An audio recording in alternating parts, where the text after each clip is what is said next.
Hey! This is JJ and Alex. I made a name for myself, I told you I won't be denied. As you wrap up your day, it's time to get your fix of the teams you live for and the sports you love. This is JJ and Alex, presented by G2G Bars on 97.5, the KSL Sports Zone.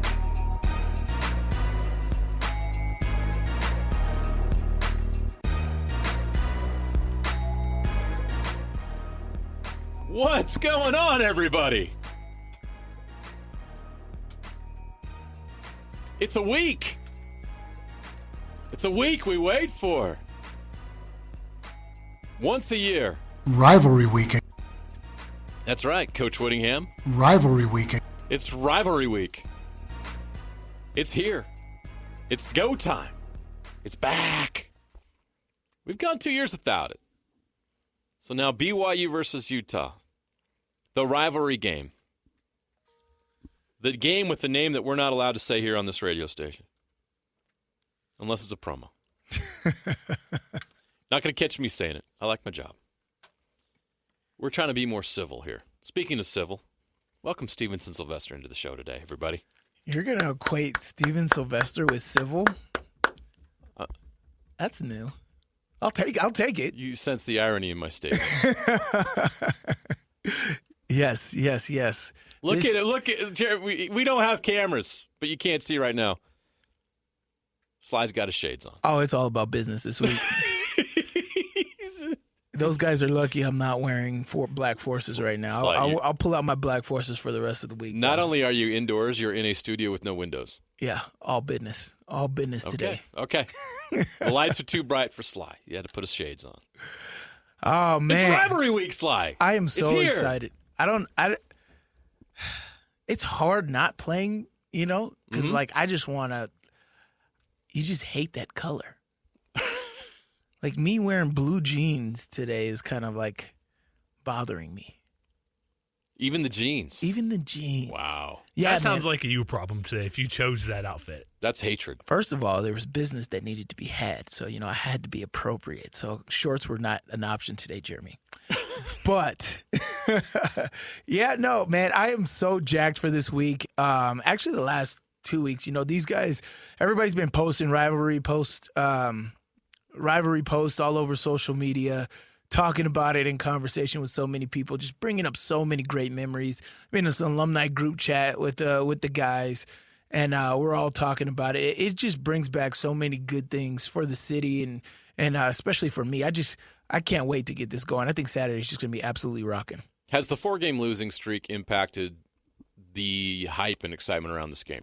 Oh, yeah. I mean, well, I think it has because, Utah fans have so much expectation for this team. And the fact that, BYU did great, which is just even more unexpected. And what we could have been doing should have been the matchup. This should be a top 10 matchup today, right? Yes. And so I think that's kind of what everybody's kind of hanging their hat on and upset about. But all in all, this is the BYU-Utah game. In the past, there's been games where both of these teams weren't ranked, and it was absolutely epic, right? So rankings, expectations, whatever out the window. This game is here. As you said, we haven't had it in 2 years, and even then, it just hasn't been the same, right? We haven't had this game this late in the season in over a decade.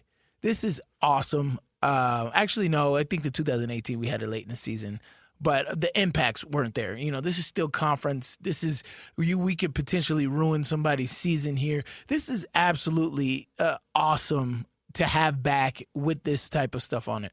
I think the rivalry has been in cruise control a little bit. Yes, for sure. I think that 2019 was the last really intense, really there was a fire there that I haven't seen since. Mm-hmm. Now, to give that context, what happened in 2020? They didn't play because of the pandemic, right? So we didn't have a game that year. 2021 was still pandemic-y, if that's a word. You know what I mean? Like, it still had that, we were just grateful to have football back, and the teams didn't play the previous year, and there was a whole lot of we're just glad to be here kind of stuff. Yeah. And obviously we saw the result. BYU had a roster with some NFL guys on it. and they beat BYU. They beat Utah. They earned it. They deserved it. Jaron Hall was the best player on the field that night, and Utah got it going a little too late in that game with Mekhi Bernard, but the quarterback situation was weird in that game. It was not Cam Rising. It was somebody that nobody even remembers. Senior Brewer. That's right, who threw the ball 20 feet over his receivers repeatedly and never played another down for Utah football. No, he played San Diego State the next week. And then it was even worse. He never started a game after that, but you get what I'm saying. So it was not this, I don't know, there was just not a lot on the line. It was early in the season again. Then 2 years we go by not playing. So this is 3 out of the last 4 seasons that this game hasn't even been played. And the games previous to that weren't on a national scale. They weren't as relevant. They were earlier in the season. There wasn't something at stake like there is this time around. But I don't think everyone's woken up to that. Mm-hmm. If that's, I don't know that everybody is really dialed in on this game like it has been in the past. Rivalry weekend. And Kyle's right. We got to wake up. It's rivalry week, everybody. This is a fun week. You know, talking about the rivalry and all the stuff that goes on around it in June or July probably bores you. But this is game week for both teams. Now, there's a lot at stake, Sly, for both of these teams, and we're going to get into this throughout the show. Real quick before we get to the cut, though, I want to bring this up, is for Utah, they've got to end this losing streak because if it gets to 5 games, you're staring at 4-5 with the schedule that lies ahead. Like, I don't know what the long-term impact, short-term and long-term impact will be for Utah to have a losing season. But if they can't get this one and they continue tracking the way they are, it's hard to see them getting to 6-6 and getting to a bowl game. Right. On the other side of it, the stakes are as high as they have ever been for BYU. Everything is falling into place for the Cougars. And give BYU credit. They have earned this. They have done everything they needed to do up to this point to set them up and put them in this position. They are 8-0. They are ranked 9th in the country. Tomorrow we find out where they're ranked in the college football playoff rankings. I believe it will be in the top 10. Yeah. Which tells us that even if they were not able to win the Big 12 championship game, if that's their only loss, they'd probably have a chance at an at-large. They have a lot at stake here. And a win over Utah gets them one step closer. A loss to Utah, all bets are off. Everything could go backwards for BYU with a loss to Utah, who's 4-4 right now. Right. So the pressure's on BYU in this rivalry game, whereas in the past you could argue it was on Utah. Always on Utah, yeah. Utah had more to play for. Utah had the streak. BYU was just trying to break through. They could pull out all the stops. They had nothing to lose. This feels different to me. This also starts a new chapter in the rivalry. A new chapter of being in the same conference, but on the highest stage of college football. In the past, all of us here in Utah love the rivalry, basically from 1993 all the way up until 2021. Well, I'll even take from 1993 to 2010. It was a conference matchup. And then there was another chapter in the rivalry with Utah in the Pac-12. BYU was an independent, didn't play every year.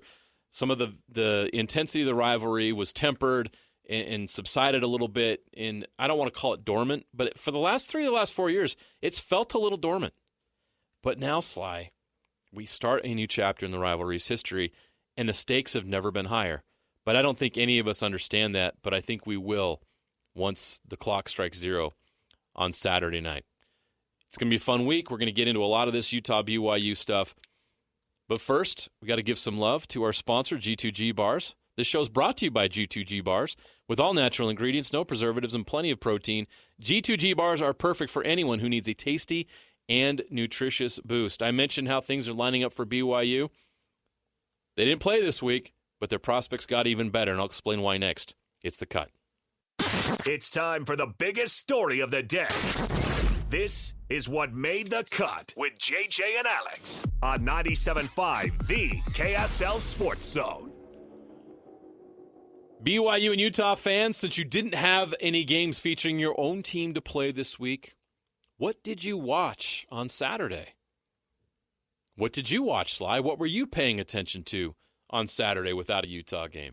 Man, I was trying to look to see, finally without a Utah game, I was looking at all of these teams that have potential Heisman guys. The Boise States, the Miamis, the Ole Miss, the Colorados.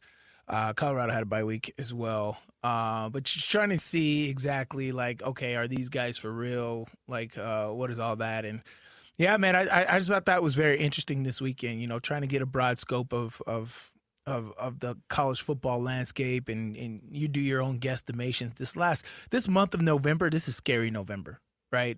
October was scary October for Utah fans, but traditionally, college football, November is when things get really hairy. That's when some of your teams that are doing well get really tight and big upsets happen, as we've seen this past weekend. Texas A&M went down. A couple other teams, Ohio State went down. It's only going to happen more and more these next few weeks. And so November is a very scary time for a lot of teams here. And understandably, this is why Alabama and them always schedule a very easy team late in the season, right? Yep. And to make it a little easier. So essentially they get another bye week in November with that case. But that's what I was paying attention to this weekend. So, man, just looking at that and understanding where college football is, it's wide open, man. And this playoffs, and it's going to, what's going to be funny is we're going to get to the end of the season and there's going to be somebody left out of the 12-team playoff. Oh, no doubt. And we're just going to be like, should we extend it to 16? It's going to be absolutely crazy. And just to know that fact right there it's going to be interesting. So I can't wait for the storylines to come out here in November. Yeah, you look at the rankings right now, and you look at the top 10, which is what we're focused on, with BYU being involved in that. Oregon's rolling right now. They look like the best team in the country. Right. They've got that big win over Ohio State. Although they needed a field goal to beat Boise State, by the way. So we've never had more parity in recent memory that I can think of in college football, Sly, and I think it's just going to continue on that trend with NIL and other reasons. But Georgia rolls. Ohio State knocks off Penn State, so they're at number 3. Miami, 9-0, number 4 with no top 25 wins. Are the Hurricanes a fraud? We will find out soon, hopefully. But the ACC's so down. The ACC's so bad. Maybe we won't find out. Yeah. Until it's too late and they're in the playoff and they get waxed, kind of like a Florida State thing last year. But Florida State got waxed and literally 20 guys didn't play in that game. Well, 20 starters didn't play in that game. And their quarterback was hurt. I get it. Yeah. But weird anyway. And obviously they haven't been the same. Texas had a bye. They're at 5. Penn State drops to 6. They dropped 3 spots after losing to Ohio State. Tennessee stays at 7 after beating Kentucky. Indiana, welcome to the Hoosiers. Wow. 9-0. Murdering. Again, another team that has not beat a top 25 team this year. In fact, the teams they beat are not even good. Yeah. But they're absolutely annihilating Style them. points, right? You can only play the people on your schedule. It reminds me of the 2004 Utes, where they just had to play who was on their schedule. Right. But they just absolutely crushed everybody. And there's reasons behind all that, and that's why I like that. And I think Indiana, the way they play, it's just crazy. They're putting up numbers. But when you have that situation where you can only rely on, your schedule and what it is, you have to be dominant to where it's like, okay, if we put these guys against XYZ, they can score points and do that. But if you're beating Michigan State and Nebraska and all these teams by like 3 and 7 and this, they'll be like, oh yeah, you guys don't deserve to be here. Yeah. Right. And so, great. Any given Saturday, anything can happen, but these style points definitely help teams like Indiana. The Hoosiers moved up 5 spots.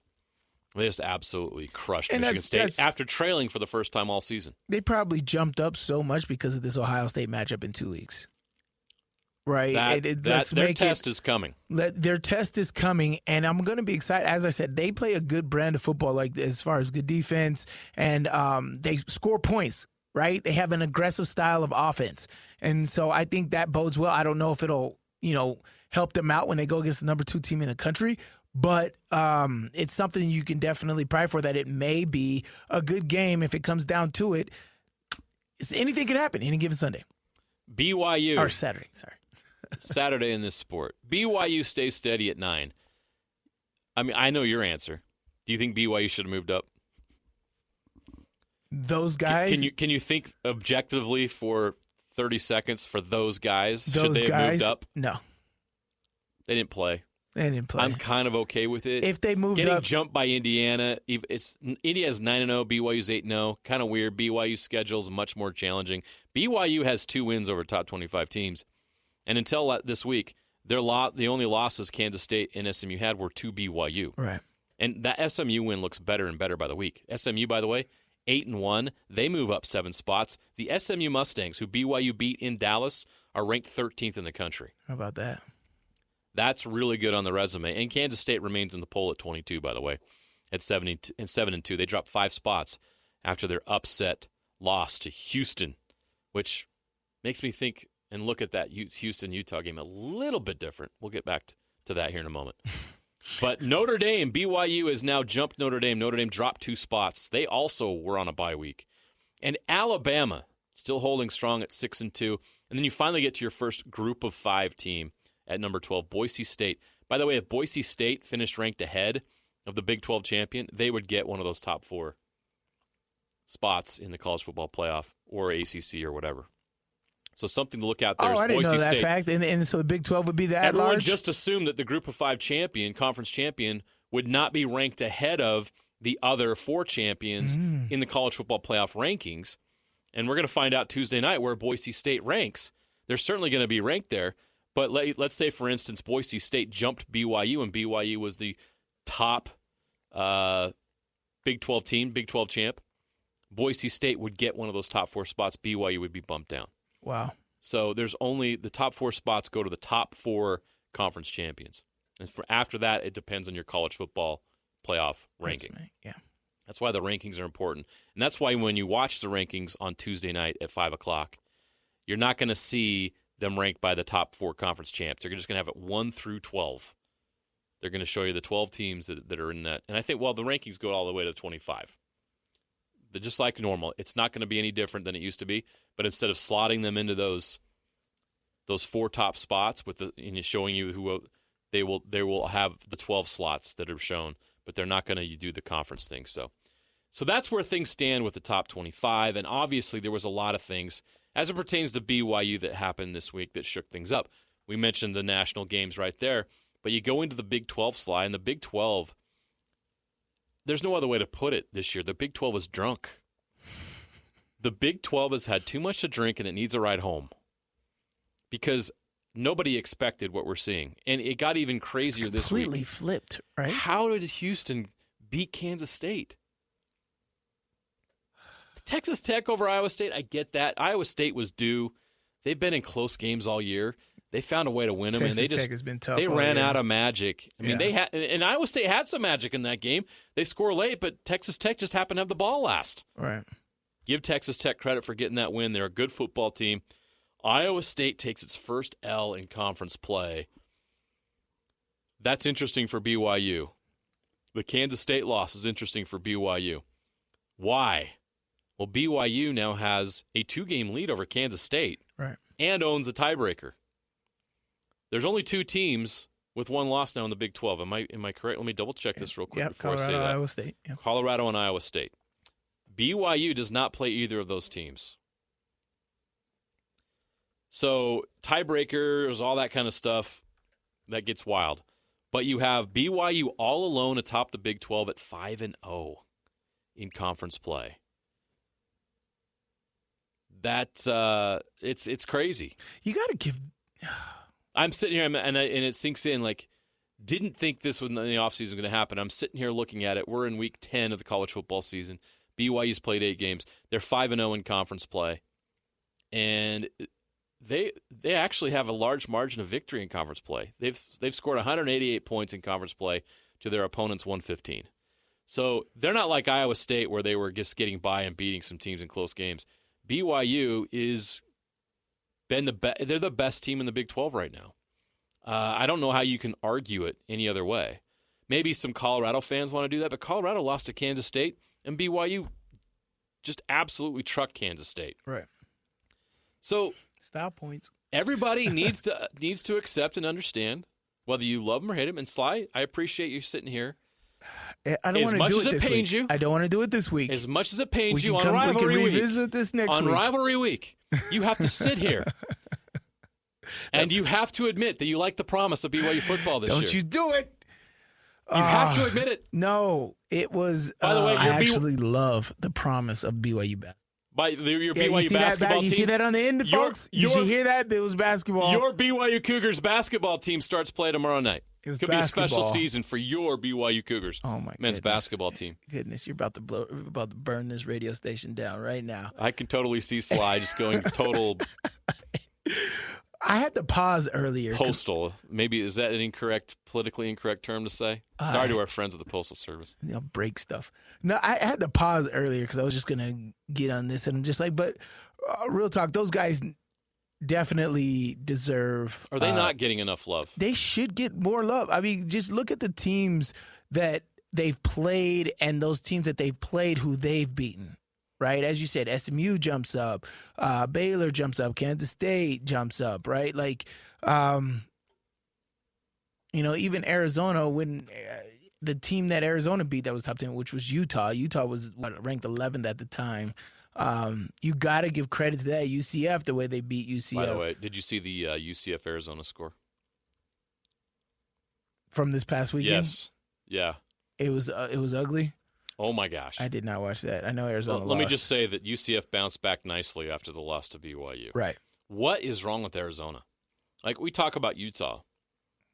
Arizona was also hyped in the offseason, and they have not delivered. And they also may not go to a bowl game. I look at their situation. It's just crazy how this season has flipped. And obviously Kansas has gotten on track a little bit, but they aren't who they were supposed to be. Back to my comment about this conference being drunk. UCF 56, Arizona 12. How does that Arizona offense only muster 12 points against that UCF team we just saw the week before? Just absolutely give BYU whatever they wanted on offense. I mean, literally just do jump balls to T-Mac, and that should give you more points than that, right? That quarterback and that receiver, you should be winning more games. They're 3-6 now. Arizona is 3-6. They're 1-5 in conference play. That is atrocious. They are not going to make a bowl game unless they do some kind of miracle here at the end of the season. I don't see it happening. Oklahoma State's 3-6. 0-6 in Big 12 play. Another team that we thought was a contender is a pretender. They probably won't go to a bowl game, but guess who is going to a bowl game? The bottom four teams, right? Yeah. The bottom four teams were expected to be the top five teams. Yes. The only team that I think has, Kansas State, with some hype that has met expectations is Kansas State. And I'll also throw in there Iowa State. We praised Iowa State in the offseason. We talked about how they were going to be good. But you just look at these scores and you look at these results. Arizona State is 6-2. They're going to a bowl game. Arizona State, I'll save that for a couple weeks. That's the game that's left on the schedule for BYU that scares you. Because it's at Arizona State, too. Yeah. Yeah. But Baylor has all of a sudden come back from the dead like The Undertaker. They're 5-4. They might save Dave Aranda's job. They beat TCU 37-34.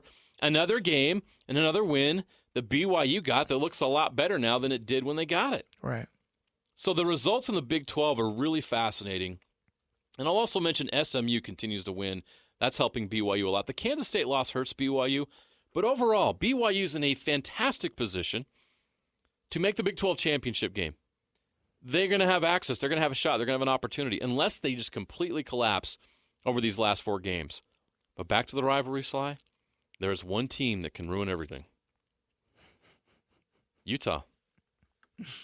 That rivalry game, things could get weird. All the motivation I need. Things could get weird. And that should be all the motivation that the Utah team needs. They have a chance to, I wouldn't say ruin BYU's season. That's not fair because BYU could still accomplish all their goals with a loss. With a loss, yeah. Because they'd still technically, even after that loss, be the favorite to get into that Big 12 game based on tiebreakers and everything working itself out. Because they don't play Colorado or Iowa State. Colorado doesn't play Iowa State. So things would work out in BYU's favor. But back to Utah, if the Utes need any reason to get up off the mat this week, this is it. And if they can't, if you can't breathe life into that program for this week, then I don't know what to tell you. Like if your coach is up there, it's like we got the wrong guys, right? They have to like figure out something. They got to figure out something. Just like literally open your eyes. It's a much bigger picture, and that's what the great thing about sports is. It's not always one, right? Here's the problem: is everybody thinks Ricky Bobby, right? If you're not first, you're last. Yep. If you're not first, everything goes to crap. That is the mentality right now. But there's so much more, right? There's so much more to this that you're affecting by not waking up. Right, and that is people's future. That is, jobs. Look at Andy Ludwig. Right, and that's the first piece of the puzzle to fall. Like there's things that are at. I don't know what to say here. There are things that are so much bigger than your original goal. There's a lot of things under that. And so you got to keep fighting, The great thing about the college football playoffs, it gave the opportunity for multiple teams to get in, those Cinderella teams. Like, say we didn't lose to Houston, say we didn't lose to TCU, right? And we only had 2 losses instead of the 4 and a couple more. Like, look at the way things are going right now. We're right back in the mix, right?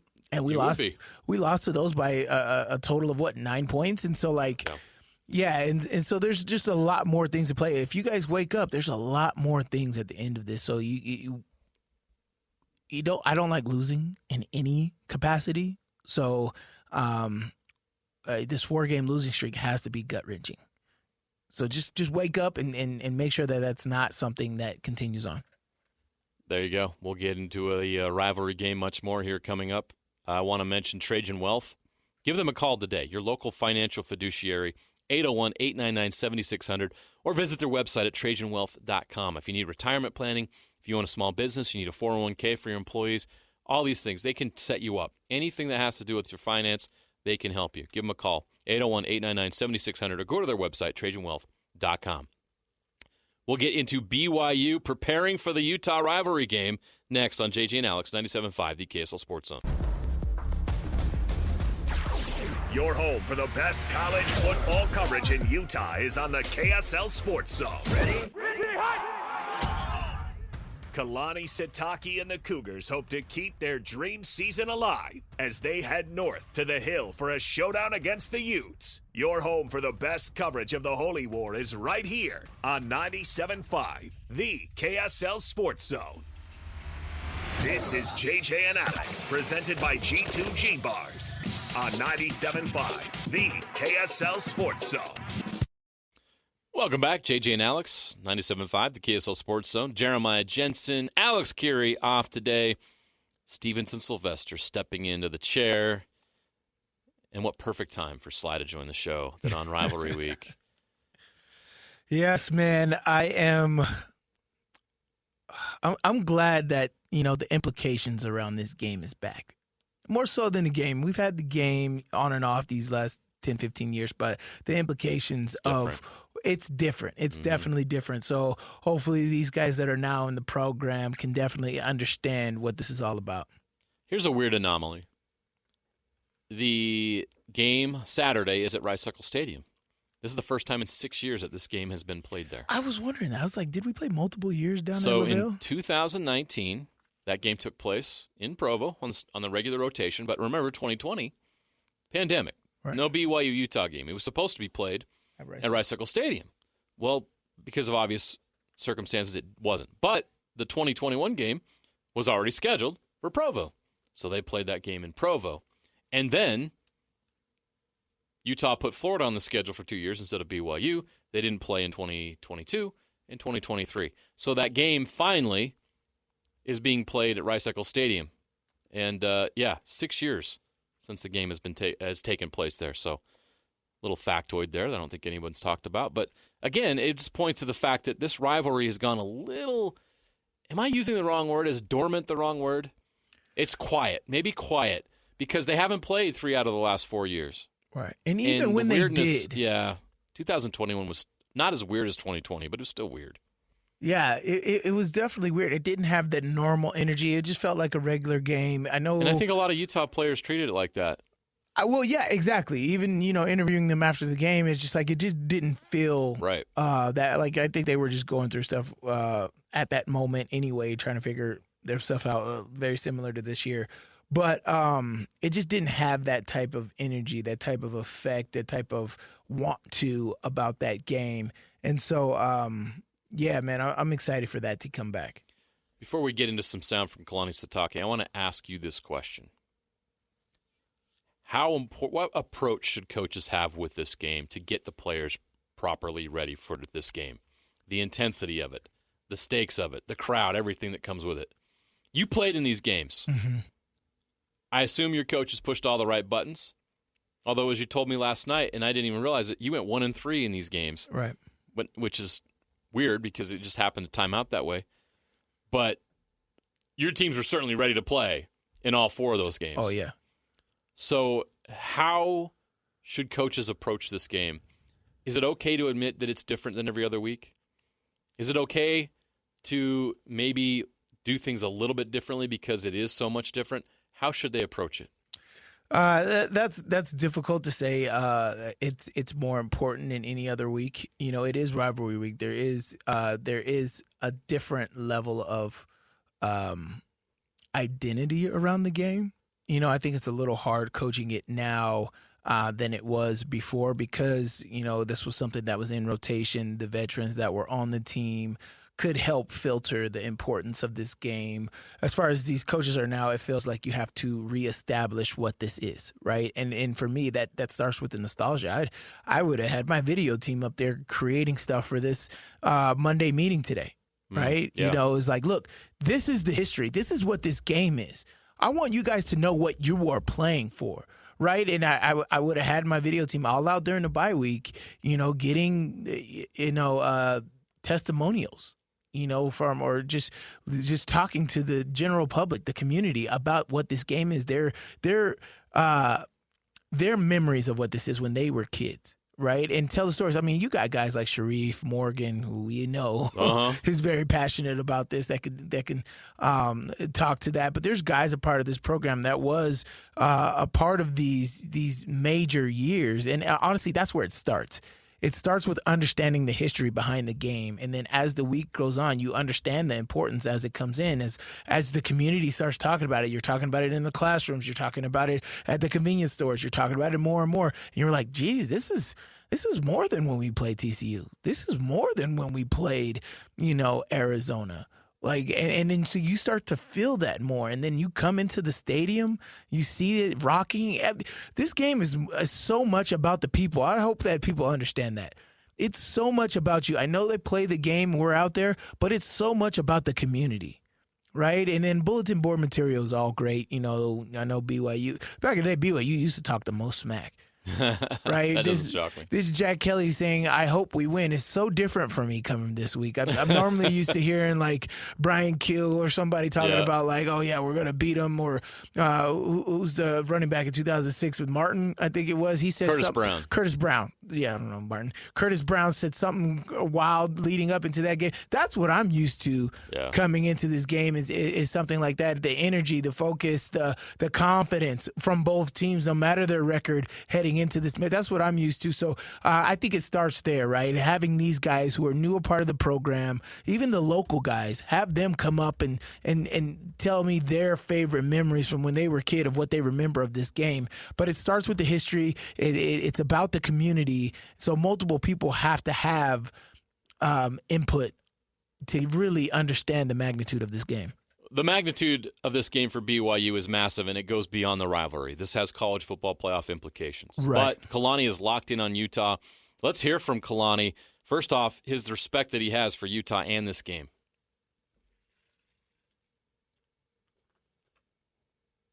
Or not. I guess we won't hear that. Someone's busy. It'll come. It's all right. We don't need to. He has a lot of respect for Utah, and he has a lot of respect for this game. We don't need to hear about anybody down in Utah County anyway. I'd rather not. But, you know, I mean, Kalani's been a part of this as Let's a player. Let's hear from Kalani now. We got him. Jeremy's up. Here we go. He has a lot of respect for you. You have the – what's that? You good? Okay. Yeah, you can play some rivalry sound from Kalani.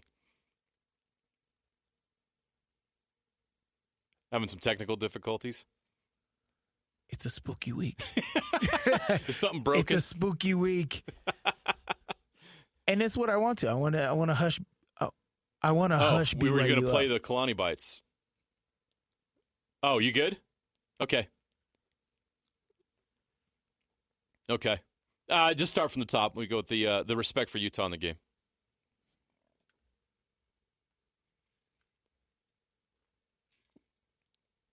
So I have a lot of appreciation and admiration for the University of Utah, their athletic department, the students, the faculty, staff, obviously the coaches, the program, and their fans. So it's interesting, the connections. I mean, I have an older brother that played there. You know, I have a sister that went to school there. Me and my other siblings came here to BYU, and I don't think I'm really that unique when it comes to family. I know there's a lot of families that are kind of split when it comes to this rivalry, which makes it even more fun.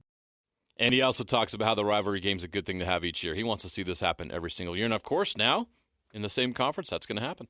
You know, the rivalry game, tough game coming up, and looking forward to the matchup. Obviously, I said it after the game, you know, there's a lot of connections. That's just from us and them. We have a lot of friends that play and coach there, and so there's a great connection between the two schools. I mean, I mentioned that we need each other. That's been always the case, and now that we're in the same conference, it's going to be fun that it's going to be a consistent thing that we get to count on this game being there every year.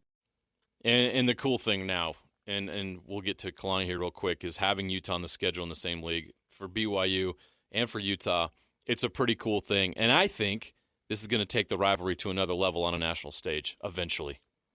You know, you miss it, you know, so now that it's back, it's going to be a lot of fun. This is a really cool thing that we're both in the same conference and we're both in the Big 12, and how cool that is for us and for the fan bases. And when we've had this like separation, truly is a cool reunion. And I don't know what the result of the game is going to be, but I think the level of respect and admiration should be from both sides. And I think we're maybe a little bit more understanding. We've seen what it's like to be away from each other. And now that we're back together, it's kind of nice to be reunited. This leads me into a question I have for you, Sly. What impact do the head coaches have on the way that fans and the media handle this rivalry? If not, talk about it, cover it, view it. If not the most, the most. I agree with you. They're everything. Yep. It goes back years, from the Lavelle days, Jim Fossil days, McBride days. They are catalysts, right? We played something, I think it was at the beginning of this year or last year, but it was a soundbite from Ron McBride when he took over the job here. He's like, I am your football coach, you know, and this is Utah football. But this is your team, but I am your football coach. And I'm like, just the energy that he took in saying that spoke volumes. I think they're the biggest catalysts 100% of this. And I want to hear all the energy from them. I know there's a lot of reserve, you know, coming into this game, of course, what Utah's going through, the respect that they have for one another. But this is real. Right? This game is real. It has so many things on the line, as you said, CFP implications for BYU in the special season that they could have and do, and so on and so forth. But like Utah itself, you know, you got to come back. You got to stop this 4-game skid. Yeah. Right? It's spookier times, man. The last 4 games of the season is crazy, especially if it's a rivalry game to start that off. That is huge. So there's a lot of pressure on BYU. But Utah's got to step up, too. There's a lot riding on this game, and you got to take this more serious than ever, because the last thing you want to do is let I've been giving those guys a name here in this last segment. I didn't mean to do that. Is let he got himself. Is let those guys have any momentum going into the offseason. Right? Those 364 days are long when you lose. For BYU, for those guys down there, it was 4,000 plus days. We showed it on the news last night. It's been 4,000 plus days since they had a win against us. And so, I think the coaches play a huge role in it. And this is huge. I don't care who you're looking at. Somebody has to tell me why this is not big. Yeah. I think both coaches understand it, and I think Kyle downplayed it for a while. I love that Kalani's kind of going all in on it and embracing it, but in a very healthy way. It's not a toxic situation with Kalani at all. And one of the reasons why is because he's coached at both places. Right? He mentioned earlier his family ties to both schools, but he coached at Utah and now coaches at BYU. He has a unique perspective. it was different when I got there as a coach, because I got to know a lot of the fans and amazing people, the administrators, people that are involved with the university. And man, it was awesome. Just great people. And not a lot different than a lot of people that I knew here at BYU, and so it was nice to make friends and to have lifelong friends and to work with them and then to be centered around football. But like, there's some really good people there and quality experience that I had. I mean, I had some awesome times. And I just wish everybody could have that perspective from my angle. I still want to, I'm competitive. I want to win this game. There's nothing wrong with me being appreciative of them, appreciate what they do as a program and as a university. And I think that's the perspective that we need to have moving forward with this rivalry, because I do think it's going to intensify as far as the importance of the game. Right. Whether you like it or not, listening, because it's Monday. They're going to be playing on a Power 4 stage in the Big 12. They're going to be the premier rivalry in this league. And you're going to be competing for a chance to go to the college football playoff each and every year. One or the other, or maybe both. So this game takes on even more meaning than it's ever been in the past. Right. I don't care what's happened in the past, how amazing some of those finishes were. The stakes have never been this high. Outside of Utah going to the BCS in 2004 and 2008, but even that pales in comparison to going to the playoff. Because even those teams, the team you were on in 2008, national champions. You went to the BCS, but you didn't have access to the national championship game. Right. The college football playoff is that access. And you want to get, just like the March Madness, you want to give yourself the best opportunity, 100%. Best path, right? 100%. And so by you winning out and you doing that, you give yourself the best path to do that. And so the rivalry is going to get bigger as far as the importance of this game, whether you like it or not. Embrace it, but embrace it the right way. You don't have to F you, this and that, but you want to win the game. But I think all of us can understand, like, a little bit of civility, a little bit of the tempering was in need. Things got a little nasty. When the coach's family can't sit in the stadium without having things said or being pushed and shoved and having stuff thrown, we need to calm down a little bit, right? Right. Would we all agree with that? You're right. I think you're going to have the perfect stewards of the rivalry moving forward with Kalani, and of course Morgan Scalley's going to take over for Coach Whittingham when he decides to retire. Both former players from those schools, yeah.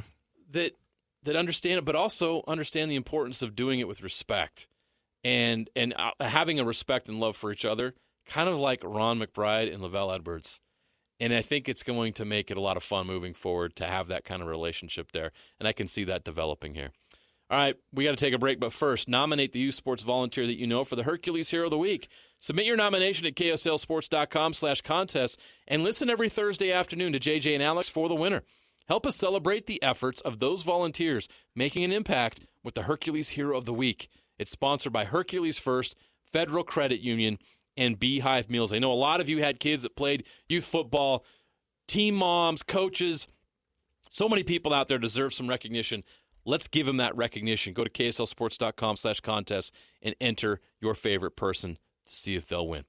All right, we got Weekend Warriors coming up next. JJ and Alex, 97.5, the KSL Sports Zone.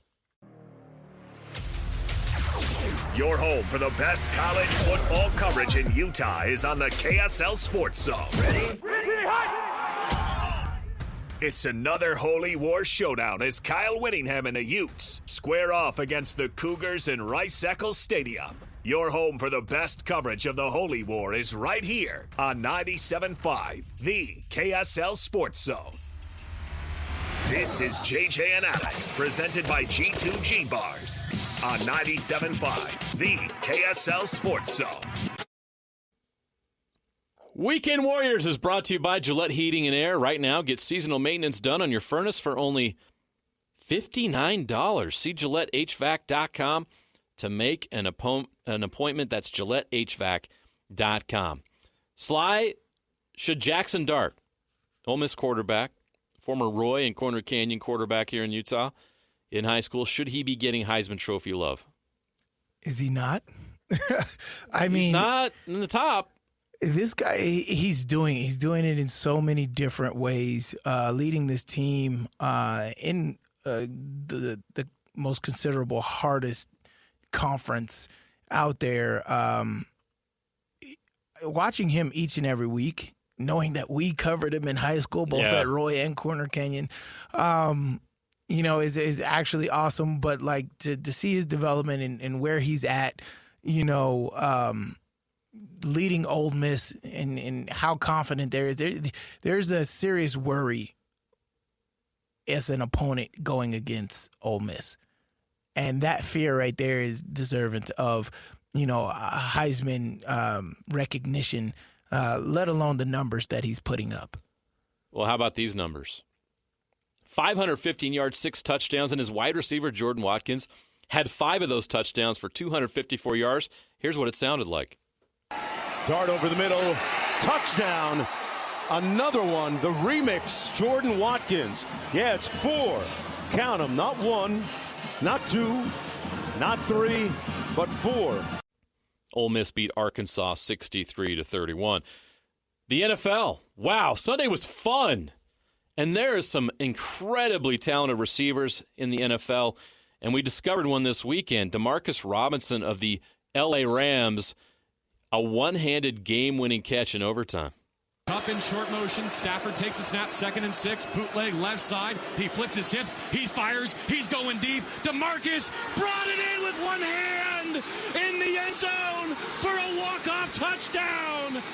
Oh, that game was so good. Rams Seahawks in overtime. Huge win for the Rams because they go into Seattle and get a win. The Seahawks would have moved to 5-4 with a win. Instead, they're 4-5 and last in the division. There's one game separating all 4 teams in the NFC West. It's pretty nuts. So that was dramatic. We also have one more dramatic finish from the NFL this weekend. That's terrific Bass. How about Tyler Bass of the Buffalo Bills, a game winner from how far? Snap by Ferguson, hold by Martin. Kick by Bass is long enough. And it is good! Bobs away for Tyler Bass, who bombs it from 61! It's one thing to kick a game-winning field goal in the NFL, but to do it from 61 yards? So we're seeing all these one-handed touchdown grabs, game-winning catches by receivers. We're seeing kickers in the NFL now, it's just routinely kicking 60-yard-plus field goals. Right. New standard. Crazy. New standard. All these kids that are going up like as kickers, like I need to be able to kick 58+ yard field goals. I'm telling you, the NFL has never been better. It was a great weekend. All right, we got to take a break. When we come back, we're going to talk to our colleague Sam Farnsworth. He'll join us. It's Rivalry Week. What a guy. He grew up around this thing. He gets it. He knows it. We're going to look back on a lot of great memories coming up next on JJ and Alex 97.5, the KSL Sports Zone. Your home for the best college football coverage in Utah is on the KSL Sports Zone. Ready? Kalani, Sitake, and the Cougars hope to keep their dream season alive as they head north to the Hill for a showdown against the Utes. Your home for the best coverage of the Holy War is right here on 97.5, the KSL Sports Zone. This is JJ and Alex, presented by G2G Bars on 97.5, the KSL Sports Zone.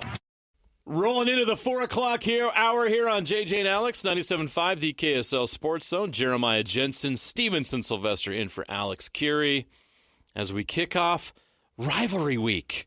And it's brought to you by G2G Bars with all natural ingredients, no preservatives, and plenty of protein. G2G Bars are perfect for anyone who needs a tasty and nutritious boost. We'll also mention for an incredible selection on Kia, Subaru, Chevy, Jeep, Dodge, or Ram, we want you to go visit Doug Smith dealerships in Linden and Spanish Fork. Always great service, and it starts with know-how, and nobody knows how like Doug. Nobody knows the rivalry like our next guest. He's lived it his entire life. Sam Farnsworth is going to be our guest right now on The Cut. It's time for the biggest story of the day. This is what made the cut with JJ and Alex on 97.5, the KSL Sports Zone. Rivalry weekend. It is Rivalry Week, and joining us on Rivalry Week is Sam Farnsworth on his day off. You must really love us. Sam doesn't get a day off. No days off. I love you guys. Yes, you do. Did you Google that? Yes. You don't need to Google that, guys. Hey guys, what's happening? What is happening, Sam? It's Rivalry Week. What are you doing right now? Rivalry week for me began by getting my yard tidied up before this cold front and storm comes in. You know, a little bit of that. You winterize the sprinklers too? Yep, that's right. Taking care of all that. You know, there's no better way to get ready for that fall football feeling than a little bit of cold air and some fall work, right, I guess. But I got to get it done so that I can enjoy the game Saturday. A sign that all of us are old now. All three of us like talking about our yards. Yeah, I had to do mine yesterday. See? Before I came to the studio last night. Everybody's listening. It's like, oh my gosh, Sly's a yard guy too? Yes, I am. Yeah. My yard is beautiful. Like Dennis the Menace, like I want to have that flower just to come up and everybody comes over and watches. And then I start thinking about how much longer do I have to do this before I can just hire someone to do it for me? You know? It's like, you got a wife, you'll be doing it forever, buddy. This is true. Sam, you're on TV. You should be able to hire somebody to do that work. Oh, man. Isn't that one of the great myths of being on television? Tell me about it. I wish I could. I know all about that myth. All right. What's not a myth? Well, sometimes it dips into a little bit of mythology, but the rivalry has taken on a life of its own. But something I want to ask you first. Have you felt like it not gone dormant? I've been trying to find the right word to describe the rivalry over the last 5 years because they haven't played in 3 of the last 4 years. How does the rivalry feel to you? Is it different now than it was before, and why? I think the word dormant's actually pretty good because even though it wasn't dead, right? But it went into little periods of hibernation. 3 years? Can you imagine that in the 80s, 90s, and any time before that, even into the 2000s? Can you imagine any time going a 3-year stretch without this game happening?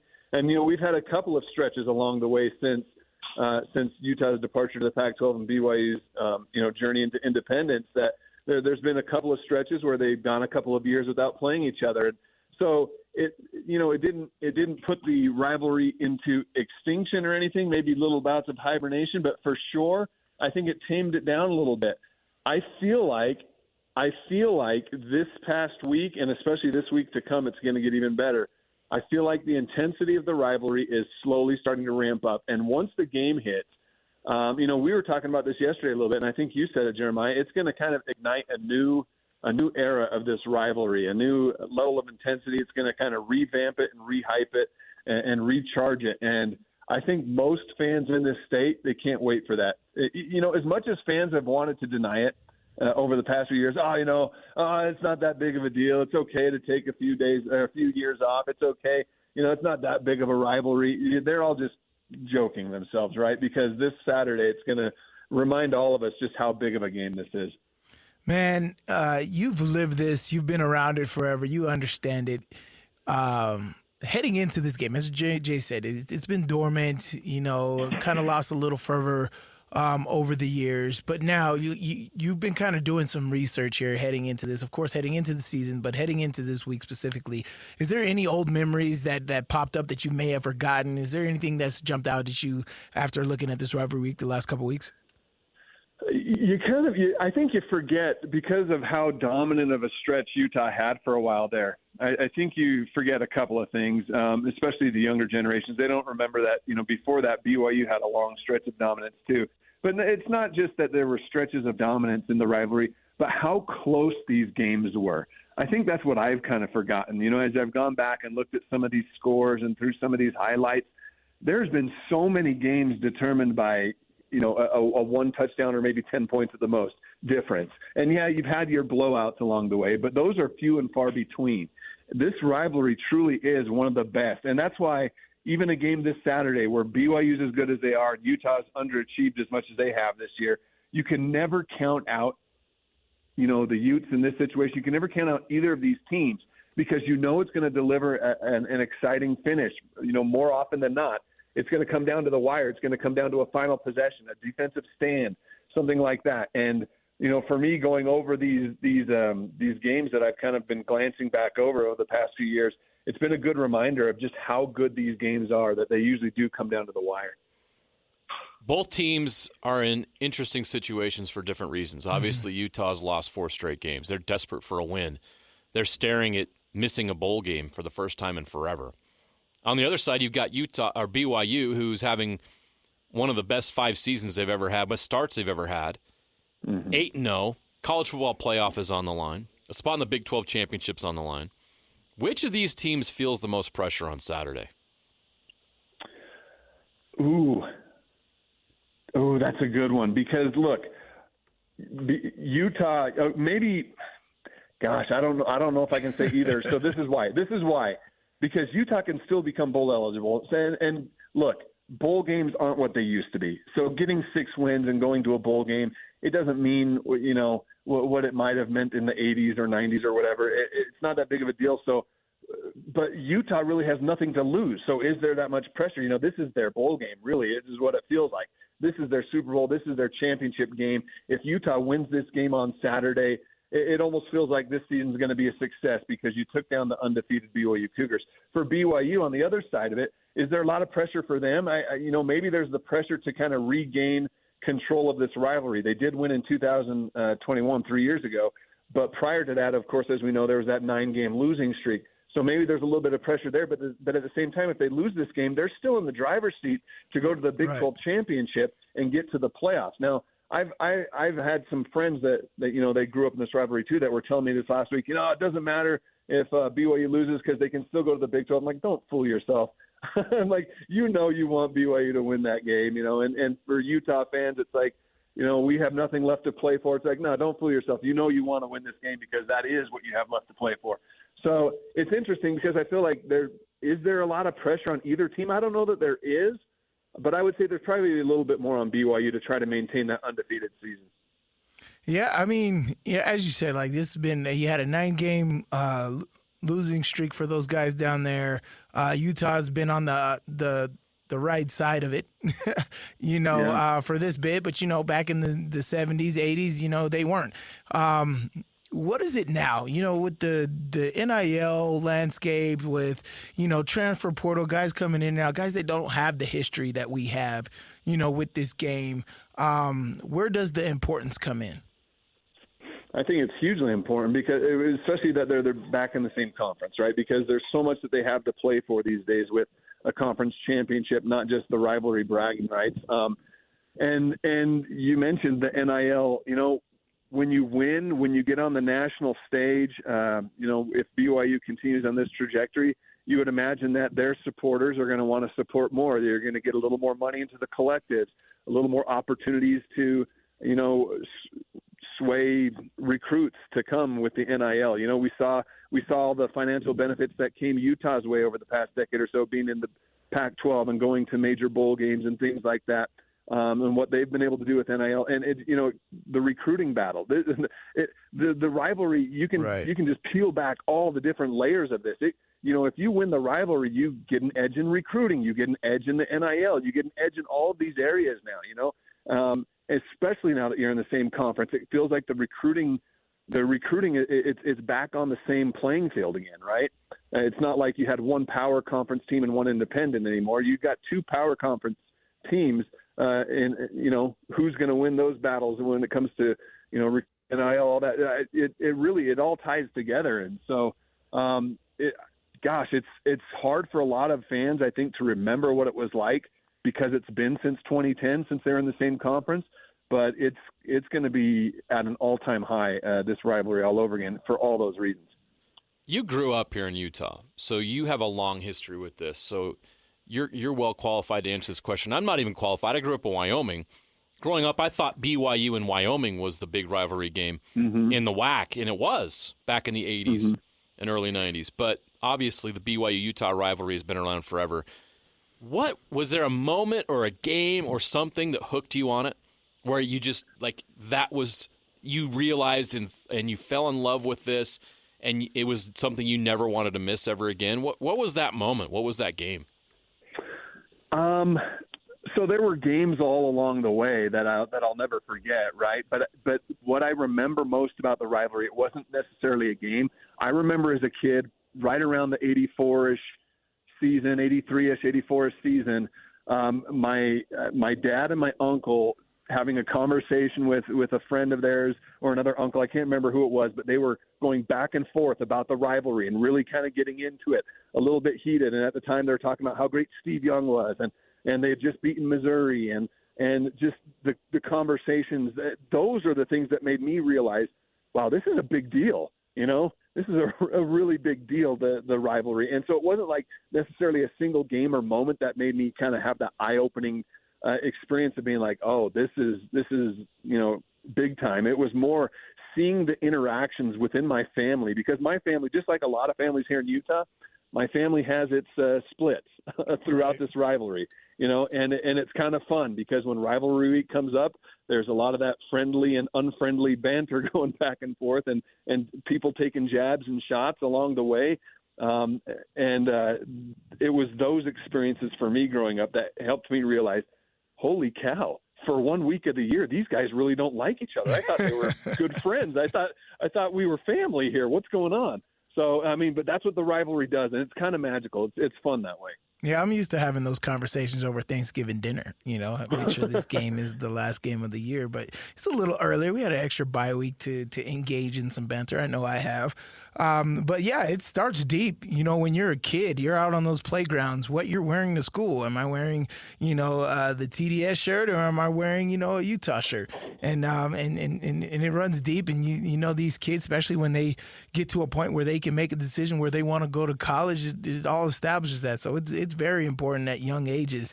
And so what do you tell people nowadays that – because JJ's told me, I haven't heard anybody. Of course, I don't think anybody will come up to me and say that, this game doesn't matter. But what do you tell people nowadays when you see them on the street and they're trying to make this game not as big as it is? I tell them to just wait, just watch. And the thing is, it's hard for that with these past couple of years, as we mentioned, with it being kind of dead or in hibernation mode, right? But there's the one thing about our state that you guys know is it's, Utah's growing so fast. You get a lot of transplants, a lot of people moving here that don't have a lot of experience with this rivalry. And I've met several of them over the past couple of years, whether it's other baseball dads on my son's team or people in my neighborhood that have moved in from out of state that don't understand what the rivalry is, but they get that there's a lot of people talking about it this year. And I've had this conversation with people all throughout this fall is like, just wait until this game comes. You'll see how big of a deal it is. I've got one of my son's coaches is a big Michigan fan. He was from, he's from the Midwest. He's from up in that area. And I'm like, look, I know Michigan and Ohio State is big time. I get it. But when you're here in Utah, just wait. You'll see how big this is. And I think it's going to be a lot bigger than you may think or anticipate. And so that's all I can really say to people that don't really have a pulse on this rivalry. It's like, don't worry, just wait, pay attention, see how it goes. And I promise you'll start to get an idea of just how big this is. Can't let you go without a prediction, Sam. Who wins the game and why do they win it? All right. I've actually been giving this some thought. I think, okay, I'll give you my prediction. I think it's going to be 17-13 BYU. I think it will be low scoring. I think Utah's defense is still a very legit and very good defense. If they had a few more points on the offensive side, they would have a much better record this year. And I think Utah's defense is going to make it difficult for Jake Retzlaff and BYU's offense. I think there will be some turnovers along the way, but ultimately I just don't have that same belief in Utah's offense that I do in BYU's offense. And, whether it's Isaac, whether it's Brandon Rose, I just don't see Utah's offense getting in the end zone more than once. So maybe a touchdown and a couple of field goals, but I think BYU wins in a low-scoring battle. I say this for entertainment purposes only, but that would mean that Utah would cover, and that would be the under. There you go. Wink, wink. So pick Utah, Vegas. All right, Sam, that was fun. Appreciate it. Awesome. Enjoy the yard work and whatever you're going to do over the next 2 days. And I know you can't wait to get back at it on Wednesday and get ready for this big game coming up on Saturday. Yeah, no doubt. Thanks a lot, guys. Good talking with you. All right, Sam Farnsworth, KSL 5 Sports. We need some guy. We need to hire somebody that does that. I know a guy. Studio 5 Sports. There he is. We need him to do a KSL 5 Sports with Sam Farnsworth. It's perfect. Sam needs his own intro. Sam's great. I know he's just chomping at the bit, getting ready for Rivalry Week. Oh, yeah. It's a fun time of year for us because we all love a bit. It's not just the game. Like, for those of you listening, I'll be real quick with this. We in the media, we just want to provide you with the best coverage of what you're looking for. That's all we care about. I don't care who wins or loses. We want you to be able to have a great experience watching the content of the games, teams you love. And this is one of those moments every year where we have a chance to deliver that. And it's fun. These are events. This is an event that happens every year.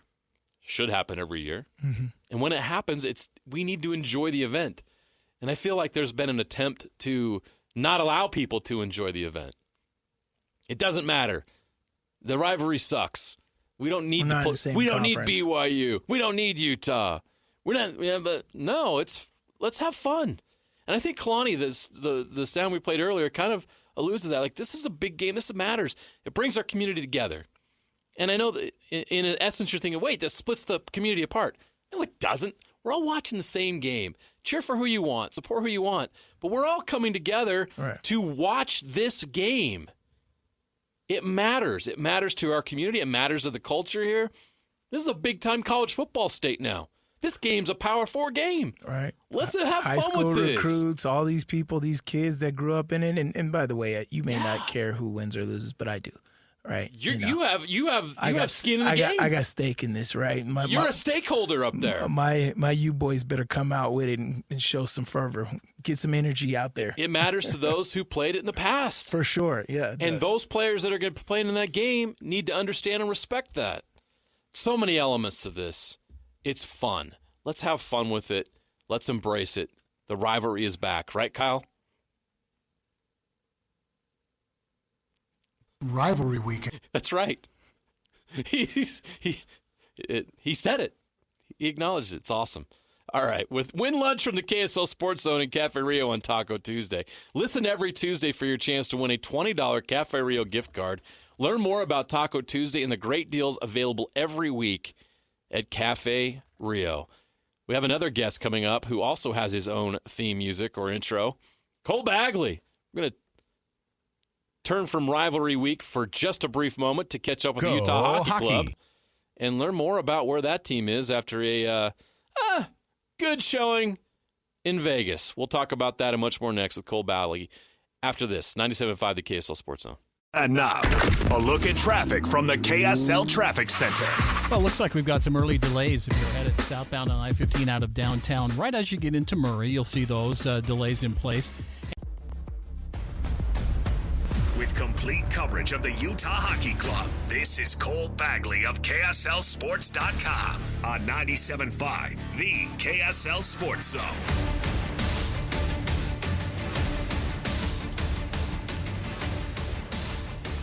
He's got his own intro, but he needs no introduction. He's killing it on the Utah Hockey Club beat for KSLSports.com. He is our Utah Hockey Club insider, Cole Bagley. Cole, how you doing? I'm doing well. How are you guys? Doing well. First of all, you got a chance to go to Vegas. Is that true? Yeah, it was amazing. Tell us about the experience. Yeah, the Golden Knights probably have one of the best in-arena experiences in the entire NHL. I mean, and you would expect nothing less, right? It's Las Vegas, and everything about their production is just so Vegas. They put on a pregame show that what I was told is it's run by it's run by employees of the Golden Knights who also work in the show business down in Las Vegas. So it features a Golden Knight who fights. He fought a lava monster on the ice using lasers and projections, and then they turn the ice gold, and the players skate out. There was a techno music party in between the second and third intermission, and it was just incredible. Like it was the most I think fun you could have watching a hockey game, because you get a Vegas show and then you get to watch 60 minutes of elite hockey. That's a good hockey team they got down there in Vegas. So yeah, it was unbelievable. And, you know, I think the Utah Hockey Club could take a lot of notes on how to continue to build, their arena experience and their environment inside Delta Center. Well, the standard's set, right? Like, geez, the Golden Knights do it right.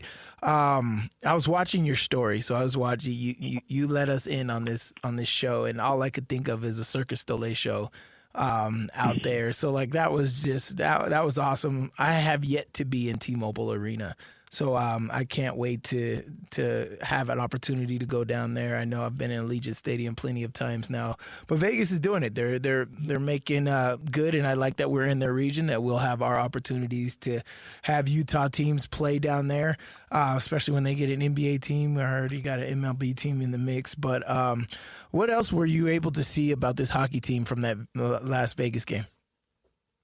Yeah, I mean, I think what we're learning about this team is they are young, but they have a lot of potential. To go down to Vegas, a team that had not lost at home, and steal a point on the road, force an overtime. They experienced some adversity. They went up 2-0. They allowed 3 unanswered, and then they tied it late and forced overtime. And at that point, it's anybody's game. So to show that kind of character and composure, and to respond in that manner, shows just how far this team is coming along. They're still in a rebuild, but they're at the tail end of it. They're starting to kind of emerge into that next phase, which hopefully is competing for a playoff spot. And hey, if the playoffs started today, Utah would be, I think they would be the 4th seed coming out of the division. Now there are about 70 more games to go, so plenty of hockey to be played and plenty of things to change. But they're showing good things. As difficult as a stretch as it's kind of been over the last 6 to 8 games, they're still picking up points. You're still getting a point for every time you go. You play free hockey in an overtime period. So, there's work to be done. There's growth to be had, but they're trending in the right direction. Yeah, I would definitely want to talk to you about that, man. Just something that I've been noticing after watching these past few weeks is how many overtime games are we in? I'm new to hockey, so I don't know if that's normal, but like right now we got 6 overtime games out of the 12 games that we played. Is that no? We're on pace to like have 41, 42 overtime games, this year. Is that normal for hockey? No, this is pretty uncommon. I mean, if you look at kind of the rest of the league, most teams have only played 1, 2, maybe 3 overtime games. I think it is becoming more common to for games to maybe go to overtime, but not to the extent that Utah's played 12 games, and half of those have gone to overtime, and they've won a couple of them. So no, this is not an overly common thing. I know it's been an emphasis for Utah Hockey Club to win some more games in regulation, pick up the 2 points and avoid handing a point out. But, the games that you go to overtime and you lose, well, you're grateful that you got a point anyways. They're in the middle of a really tough road trip. They're playing some really good teams, none better than the Winnipeg Jets, who are, I think, we knew they would be a good team, but like, this good is a bit of a surprise. What do you make of the Winnipeg Jets, and what can we expect in this game tomorrow? Well, they're a team that's been good for the last couple years. They're a team but they're also a team that when they get to the playoffs, they've underperformed. Last season I believe they lost in the first round after being one of the top 3 to 5 teams in the NHL. So this is a team that's hungry. They're sick and tired of being good in the regular season and then getting to the postseason and letting their fans down. Canada loves its hockey. Winnipeg loves its hockey. And so, I think they're on a mission. Winnipeg is trying to compete. They're trying to bring a Stanley Cup home. So they seem to kind of have a chip on their shoulder, and it's what they've been building for the last couple of years. They've brought in a lot of talent. They've got the best goaltender in the league, and that's what the stats are showing. They have scored 59 goals, which is, I believe, a league high.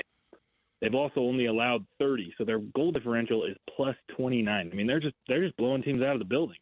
They've won 11 games. They've only lost 1. And, if you look at the goal differential through the rest of the division, you got Minnesota, who's plus 13, so not even half of what Winnipeg is. Dallas at plus 8, and then everybody else is a negative. Utah's -5, St. Louis is -6, Chicago's -4, and the list goes on. So Winnipeg is a high-scoring machine that also refuses to let pucks in. So, we'll see how Utah responds to this. It's in Winnipeg, which is not going to be an easy place to try to get a win right now.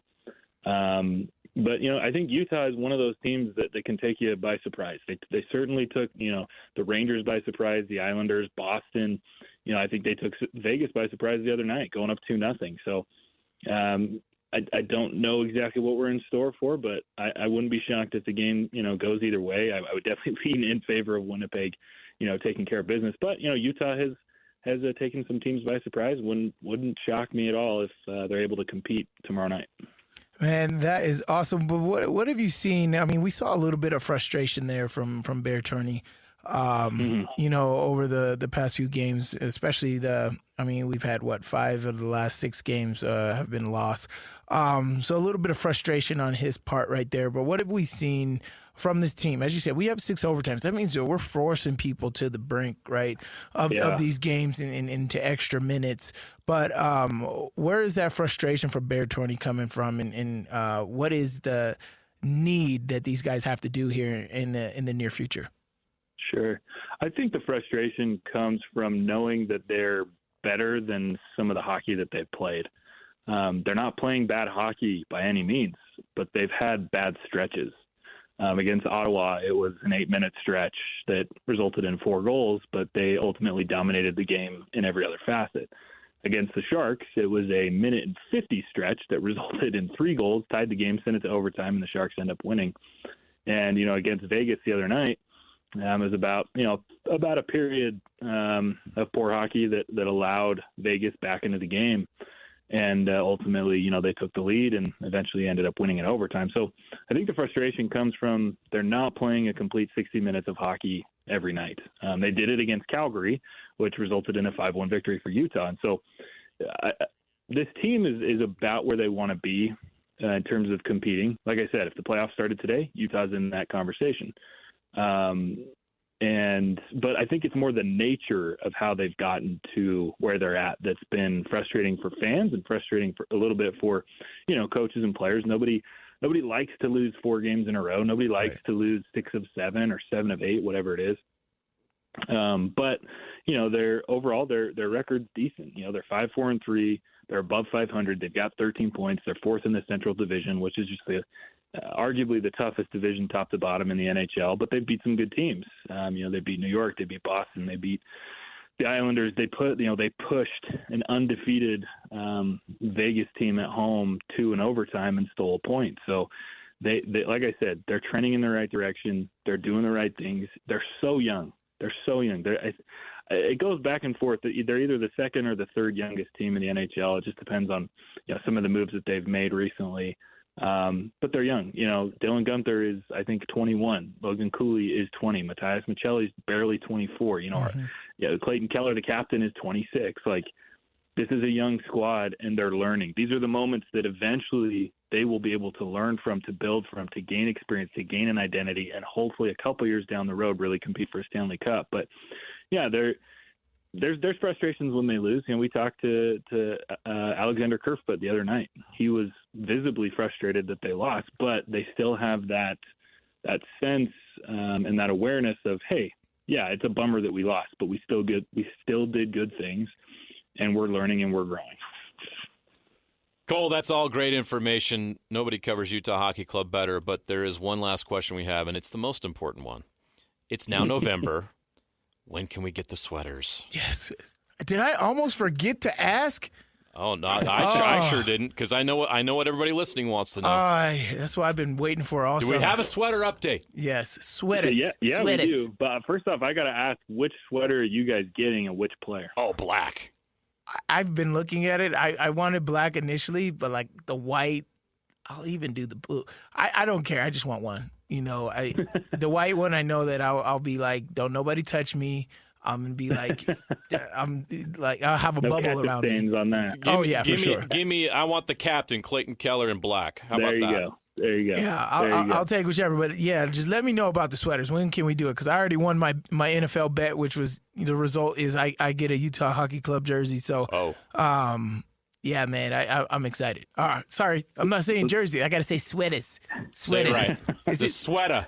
Sweater? Sweater. Is that a Canadian accent? Nah, it's Boston. Boston. Yeah, sweater.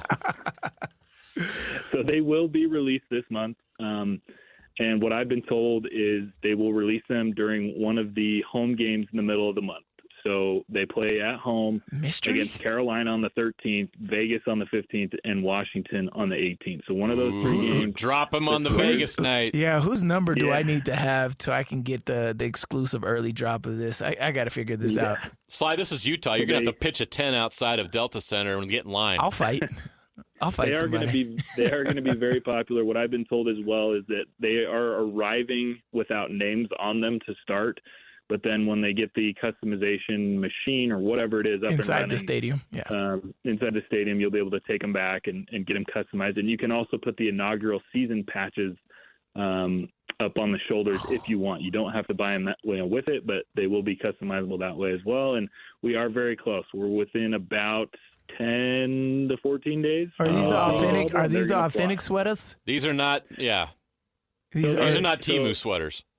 No, they are not the same sweaters that the players are wearing. Those run for about $500, but these are the Fanatics Pro, which is the closest thing to what the players are wearing. They should run about $225 with a player's name on the back, or I believe about $179. Glad it's not my money. There you go. So they are nice, and they are fantastic. And when you think about it, these are going to be kind of those jerseys that really hold their value down the road because, once they get that team name, that logo, there's going to be some new sweaters. So for sure. These are the ones that are going to be the inaugural season, and hold a lot of value 20, 30 years from now.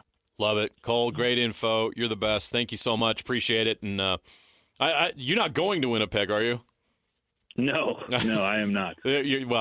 Watch that in the comfort of your own home and not have to go to Winnipeg. So that's a nice gig right there. Cole, thanks so much. Appreciate it. We'll talk to you next week. Thanks, fellas. Yep. All right. Cole Bagley, Utah Hockey Club insider, with some great news on the sweaters. Great news on the club. Go get your sweater. Go get your sweater. Hopefully against the Vegas Golden Knights. Get your sweater. I can't wait for that. It's going to be awesome. Can't wait either. It's going to be great. And the club is doing well. I think they're doing exactly how we thought they would be doing. Right on that fringe of the playoffs. They're going to have some good nights, bad nights. Saturday was a little frustrating because I thought, for the most part, they played better, but ran out of gas there in overtime. Hey, join Hans and Scotty Wednesday from noon to 3 at Chubby's Cafe in Riverton. That's 1276 West, 126 South. Come taste for yourself what sets Chubby's apart from the rest. Chubby's is awesome. Go check it out, especially the shakes.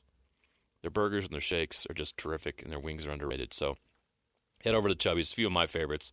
Go check them out. There's several locations, but go check them out noon to 3 on Wednesday in Riverton.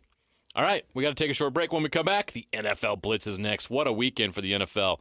We'll break it down next on JJ and Alex, 97.5, the KSL Sports Zone.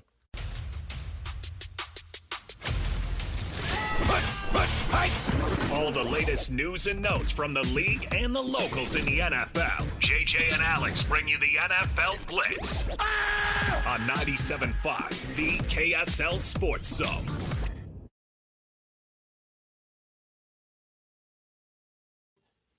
Get ready for BYU versus Utah with special extended pregame coverage on the KSL Sports Zone. Tune in starting at 6 p.m. on Saturday, November 9th, or join us live on game day from Roland Hall at 720 Guardsman Way, starting at 10 a.m., all the way up to kickoff. Extended pregame coverage on the KSL Sports Zone is brought to you by our good friends at Beehive Meals. You know what? The NFL stands for not for long. It's a tough business, and we found that out today, Sly. A coach got the axe. You lose to the Panthers, you don't have a job the next day. Dennis Allen, New Orleans Saints, fired, gone. Did they make the right move? With a lot of these teams, it's kind of hard to put on one singular guy, especially the head coach. But, you don't lose to the Panthers, especially in division. And, especially with all the other stuff, the morale's down. There's a lot of teams under this 7-game losing streak. Yeah, there's a lot of teams under this same type of deal. I'm surprised Mike McCarthy in Dallas is still there, but his time's coming. It's just hard to make that decision, but yes, definitely right move. Yeah, his time's coming because you know what's coming next year. Coach Prime to Dallas. Big D. Get to coach my son from Little League all the way to the pros, They're going to find a way to draft Shadur and Travis Hunter and then bring in Coach Prime. Yeah, how are they going to do that? I don't know. It just sounds like something Jerry would try to do. He'll sell the farm. Because, Deion's not going to be there at Colorado Pass this year. No. And Jerry doesn't care about winning. He cares about, like, is my marketability good? Are people talking about it? Can I raise that valuation? Yep. And who does that better than Prime? Speaking of the Cowboys, woof. It's bad right now in Big D. Cowboys suffer injuries to Dak Prescott. He's out multiple weeks. Micah Parsons might be back, but CeeDee Lamb's banged up. Their season's going south quick. There's no way they're catching up in the NFC East. And if that's the case, what are you going to do if you're the Cowboys in the offseason? Same thing they do every year? Nothing? Commander. Ah, yes. They are killing it right now, man. And Cowboys fans have to be confused, right? Because they want to hate the Commanders, but they're not the team in Washington that we can no longer say its name. Yeah. So how do they place their hatred of the Commanders, who they've never had to hate since they've been the Commanders because they've sucked? Weird place for Cowboys fans. Yeah. Jeremy will let us know. Have you any dislike for the Commanders yet? Still the Washington team, so. Yeah, but it's not that I team. Know. Yeah. You don't have the respect for them just yet? Never have. Oh, never okay. will. All right. If they make it to the Super Bowl before you, that'll suck. That's for sure. Anyway, we've talked about the Cowboys for more than they deserve. All right. How about the 49ers? Banged up this year. They're 4-4. Weird, right? I thought the 49ers would be dominant, but injuries have absolutely killed them. But they're getting healthy. Guess who's coming back? We hope. We think, if you're a 49ers fan. Christian McCaffrey back to practice for the 49ers. He is on track to play in Week 10. How bad have they missed him, Sly? All these fantasy owners are still pissed. Oh, geez. It doesn't matter. They are like... I think he was the number one pick in the largest percentage of probably ESPN fantasy drafts. He hasn't played a down this year. And if he doesn't come back and kill it, like, people are still going to just be like so mad. Here's my thing is... It's hard to – this is why you have to appreciate what the Patriots did, what the Chiefs are currently doing. It's hard to stay on top back-to-back years, especially winning the Super Bowl back-to-back years like the Chiefs have done it. But they are doing the right moves, right? And so, like, it's hard for the San Francisco 49ers to stay up because other teams are going to get better. They're going to adapt to what you're doing, and they're going to change. And so if you're not doing all those things, it's going to be extremely difficult for you to compete and be that. And so for me, I don't know if Christian McCaffrey coming back is going to, elevate them to supreme status. Well, it'd just be good to have one of the best players back in the leagues because so many guys are getting hurt. Injuries suck, and it'd be good to see him back out there just as an NFL fan. All right, we got to take another break. When we come back, we're going to dig into the rivalry. The Utah side of things, you'll hear from Kyle Whittingham at his press conference. We'll also get Sly's thoughts on the big game Saturday. That and more next. JJ and Alex, 97.5, the KSL Sports Zone. Your home for the best college football coverage in Utah is on the KSL Sports Zone. Ready? Kalani, Sitake, and the Cougars hope to keep their dream season alive as they head north to the Hill for a showdown against the Utes. Your home for the best coverage of the Holy War is right here on 97.5, the KSL Sports Zone. This is JJ and Alex, presented by G2G Bars on 97.5, the KSL Sports Zone. JJ and Alex, 97.5, the KSL Sports Zone. It's Rivalry Week. We continue to get you ready for the big game on Saturday. It's brought to you by G2G Bars with all natural ingredients, no preservatives, and plenty of protein. G2G Bars are perfect for anyone who needs a tasty and nutritious boost. Let's get to it. The rivalry game is the cut at 5 o'clock. It's time for the biggest story of the day. This is what made the cut with JJ and Alex on 97.5, the KSL Sports Zone. Also want to mention Trajan Wealth. Give them a call today, your local financial fiduciary, 801-899-7600, or visit their website at TrajanWealth.com. Also join Hans and Scotty Wednesday from noon to 3 at Chubby's Cafe in Riverton, 1276 West, 126 South. Come taste for yourself what sets Chubby's apart from the rest. Sly, in my opinion, what sets BYU apart from Utah right now is the difference in quarterback play. You put a consistent quarterback on Utah's roster that's scoring 2 to 3 touchdowns and only 1 turnover a game, and Utah's probably 7-1 and 8-0 right now because the defense is doing the job. As we enter this rivalry game, though, I don't have a lot of confidence in Utah winning this game because the quarterback play has not been good enough. Can it be better on Saturday? Can it be good enough to get the win? See, I was going to disagree with you there, but my point would literally boil down to that, right? Is your leader. Yeah. Right? And it typically is why the quarterback is always the captain of the team, because it's like there's a few things that people aren't playing well, right? But it's all trickling down from the quarterback play. So I agree with you there. And if we can increase that, I think the morale around the team will, of course, get up and everybody also start playing. We can be one of those teams to where it's like, okay, we're not scoring points on off. It was traditionally Iowa, right? They win their games based off defense.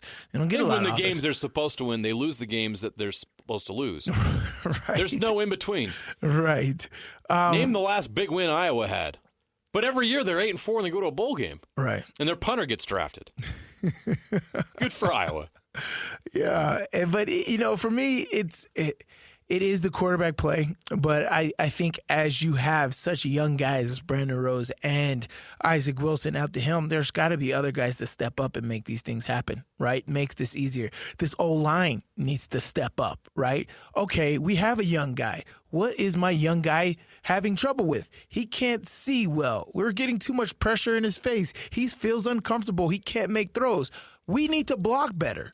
How do we do that? Talk amongst each other and get our blocking schemes better. Get our effort blocking, pass blocking, run blocking, all that. Coach Whittingham said our running our offense hasn't been great this year as a physicality. And I agree with that. It was one of our biggest questions coming into this season is like, okay, we got all these skill positions. Like, how solid are we on if we have a good offensive line? And, they started off all right. We were running the ball with Mekhi Bernard pretty well. And then, of course, we've tailed off of that. But I don't know if I could solely put that all on one position. But, for me, I think you're right. It does trickle down to the quarterback position. If we do have better quarterback play, we do score more points, we win more games, and ultimately puts Utah in a better position. Kyle Whittingham addressed the quarterback situation at his weekly press conference today. So let's start there. Who's going to get the start on Saturday? Yeah, we've got a good plan right now, and we'll keep it to ourselves, obviously, but we have a plan going forward. I guess nothing's ever set in stone, but we feel like we've got a situation that is best for us and gives us the best chance to win. Oh, good. They have a plan. That's a good start. Well, I mean, we've talked about it, right? What's all this mystery going on? Mm-hmm. And you guys are playing games with yourselves. And now, so like, if you have a good plan, that's all that matters. Yep. Me over the radio don't matter. You, all the other media outlets, they don't matter. But are you playing games with the guys in that locker room? Because they need to be together. And if they understand the plan, great. We'll find out on Saturday. But if they understand it going in and they're confident with it, that makes all the difference in the world. So I'm good with that. I still would like to know, just because I would like to know. But as long as they're okay, and look, they get paid. They've been doing this for years. I believe in them to handle business the way it should be. He sounds a lot better, doing all this. So a little bit more confident than after he sounded after Houston. Right. So I like that. But at the end of the day, all that matters is them in that locker room. Are they together? Can they go out on the football field and put together some plays? So we don't know which quarterback we're going to see Saturday. Will it be Brandon Rose or Isaac Wilson? Well, just in case, Kyle addressed both players and their growth. Let's hear from Kyle on both Brandon Rose and Isaac Wilson back-to-back. He's done well, and he was really doing well last year in addition, but had that injury that knocked him out for 6 or 8 weeks, which really set him back. Didn't get much of anything going last year because of that. Spring ball, had some reps. Isaac got a bunch of the reps as well, but Brandon has made steady and continual progress since he's been in the program. Is playing his best football right now as a Ute. Unless in practice, there's not a big body of work to gauge it off in game, but he's done a nice job in practice and continues to get better. And that's why you coach him is to hopefully make him better. Well, just generally speaking, we got a ton of belief in Isaac, and we think he's got a big upside. We didn't know he'd be thrust into the starting role a game and a half into the season. Bottom line is we have a lot of belief in Isaac. It'll be, important to see how the year finishes out. He's had nearly 400 snaps at quarterback so far this year, and that's far more than we anticipated him having. But silver lining is he's going to be that much further ahead in the future because of these snaps that he's had. The 4-4 record is a bummer for the Utes. The silver lining, I hope, for the program moving forward is that these reps will be beneficial to Isaac Wilson becoming the next great quarterback at Utah. Do you think that's going to be the case, or do you have concern that these reps have been negative in the sense that it's hurt his confidence? And can that go both ways? Well, I mean, everybody always talks about pedigree, right? Mm-hmm. What family did you come from, right? And Zach Wilson has definitely been victim to that in being in the New York market and having mental strain. He went through a lot there. He went through a lot there. At BYU. And it affected him in certain type of ways. So, is that the same thing with Isaac Wilson, or can he weather the storm and be stronger than that? I think the best quarterbacks have that mental capacity, right, to be able to push to the next play and not let things linger and not let things affect, your next move. Right, and fighting through adversity. So this is a test to see exactly who Isaac Wilson is. Is he our quarterback of the future? Not everything's going to be glitz and glam. It's not always going to be perfect, right? It's not always going to be Corner Canyon, right? And so can you fight through this and make this happen? And I'm hoping that he can, because I know the kid has talent, but these are something that will hopefully be able to teach him for his entire future and as an athlete and as a leader on this football team, it'll transcend a lot of things in the future for him. So I'm hoping he can push through this. Isaac Wilson is listed first in the depth chart at quarterback. I expect him to go out there and start this game. And if they don't like what they see or things aren't going well, I don't think they'll hesitate to change it, just like they did in Houston. But for now, I think Isaac is going to be their starter in this game. Mm-hmm. It's just a matter of, can they finally figure out some ways after a bye week with a lot of reps to get him going in some way. And we've talked about it. Maybe get some RPO going. Get him running. I think in the Utah State, we talked about it Friday on Football Friday, Utah State game, he made some plays with his legs, and it got his arm going. He started seeing the field better. I don't know what it was. The juices are flowing. It gets hit a couple times. You know how it is. It's football. I don't know. The same thing happened at Oklahoma State. We haven't seen that quarterback since. He did a lot of good things against Utah State and Oklahoma State. And then, for whatever reason, that Arizona State game, for this entire team, but specifically the quarterback position, everything has just kind of fallen apart, and everyone has kind of lost their confidence. I think he just needs to go out there and do some things that he's comfortable doing and have success doing it. Running the football might be key to that. As far as the rivalry goes, Kyle Whittingham shared his thoughts on that as well. Like Kalani, we played earlier in the show, He answered the question about whether he thinks that BYU being in the same league as Utah is leveling the playing field. It could very well. I don't know. Time will tell. I mean, why speculate on speculation? Who knows? I mean, who knows where college? Who knows if we'll be in the same conference in 2 years? I mean, who knows? So I can't really give you a good answer other than being in the same conference. Certainly, I don't want to say an equalizer of sorts. I guess you could say, and especially from a recruiting standpoint. Yeah.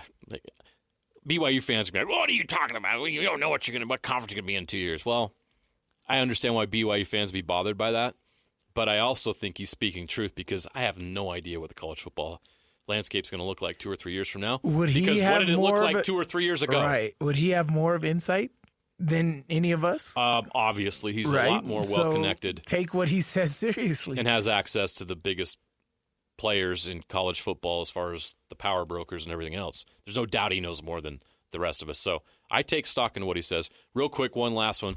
It's interesting. They're an underdog to BYU, 4.5-point underdog. It's been a while since the Utes have been an underdog to BYU. What does Kyle think of that?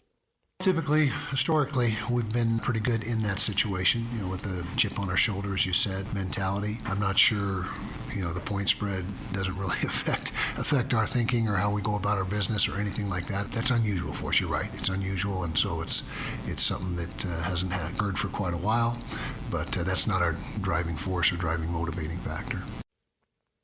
Yeah, I mean, I don't know how much that plays in. I think that actually helps Utah.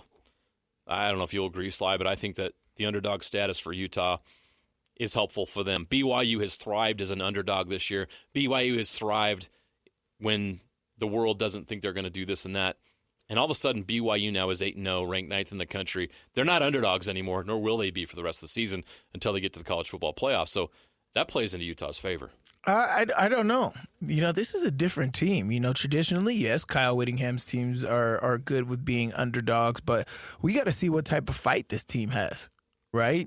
These guys were slated and as the top dog before the season, and so it's kind of like, can they play from behind, right? Are they able to do that?